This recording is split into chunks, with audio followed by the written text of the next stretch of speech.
אז מה זה בכלל אונר"א ולמה חייבים לסגור אותה? נתחיל מההתחלה. ראשי התיבות של אונר"א הן סוכנות הסעד והתעסוקה של האו"ם לפליטי פלסטין במזרח הקרוב. באנגלית. אונר"א הוקמה על ידי האו"ם בשנת 1949 במטרה לסייע לעקורים ממלחמת העצמאות להשתלב מחדש במזרח התיכון. כמה חודשים מאוחר יותר הוקמה נציבות האו"ם לפליטים, ארגון עם מטרה דומה עבור יתר פליטי העולם. השכנים שלנו התעקשו שפלסטינים זה מקרה מיוחד.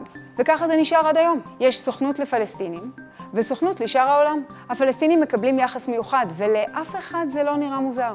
נציבות האו"ם לפליטים ישבה מיליוני פליטים ב-74 השנים שחלפו. אונר"א לא ישבה אפילו פליט אחד. למעשה באונר"א הם מתרבים. ב-1948 היו רשומים באונר"א כ-650,000 פליטים. היום רשומים אצלה יותר מפי 10, 6.7 מיליון. מתוכם 780,000 שאפילו לפי אונר"א הם לא פליטים. אבל צרכנים, בסוכנות האמיתית, פליט מוגדר כמי שלא יכול לשוב למדינתו ואין לו מדינה אחרת לחיות בה. היא שואפת לעזור לפליטים, למצוא מקלט ולבנות חיים חדשים. באונר"א לעומת זאת, הפליטות עוברת בירושה, רק מאבא, גם למי שאינו פליט. הפליטות הפלסטינית היא לא אישית ולא קשורה לצורך הומניטרי. זו פליטות לאומית, והיא נשמרת לנצח. פליט של אונר"א הוא מי שאחד מאבותיו חי בישראל בין 1946 ו-1948, גם אם יש לו תושבות או אפילו אזרחות אחרת ב-2024.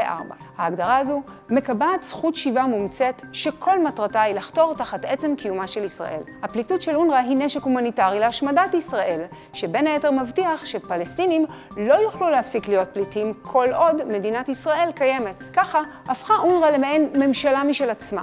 עבור מספר עצום של תושבי הרשות הפלסטינית, אונר"א היא משרד הרווחה, קופת חולים, והכי חשוב, מערכת החינוך. ילדי הגן של אונר"א לומדים שמשאת חייהם היא מות קדושים, תוך רצח יהודים כמובן. במחנות הקיץ שלה, ילדים בגילי יסודי לומדים להשתמש בנשק חם ולבצע תמרונים קרקעיים. זה פשע נגד האנושות להשתמש ככה בילדים, אבל לאונר"א הכל מותר.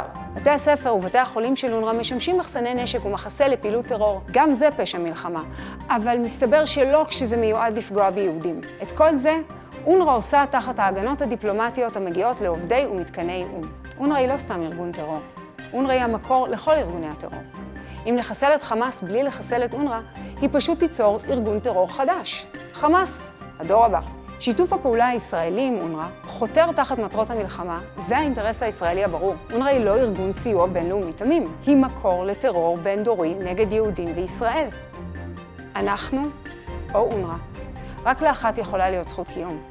בסוף המלחמה הזו חייבים להבהיר שזו מדינת ישראל.